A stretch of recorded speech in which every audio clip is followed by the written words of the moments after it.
Sa number 2, ari ang hindi mapanos-panos nga balita anay sa karon. Kay man ang caterer nga ginaligar nag-serve sang panos nga pagkaon sa Christmas party sa mga empleyado sa Bacolod City Government Center.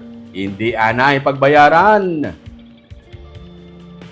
Wala anay ginbayaran sa Bacolod City Government Employees Union ukon BCGEU ang supplier. Sang na-report nga na panos nga pagkaon sa Employees Day sang tanalikdan nga semana.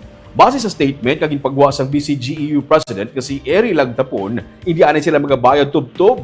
Makompleto ang investigasyon kag masiguro ang kabugusan nga report halin sa mga department heads. Matapos ang insidente, nagpatawag sa emergency meeting ang BCGEU kaupo ng mga supplier. Posible nga ang ambient temperature o kung ang kainiton sa lugar kaging kargahan sa pagkaon samtang ginabiyahe, amo ang naging rason sa pagkapanos sang pagkaon.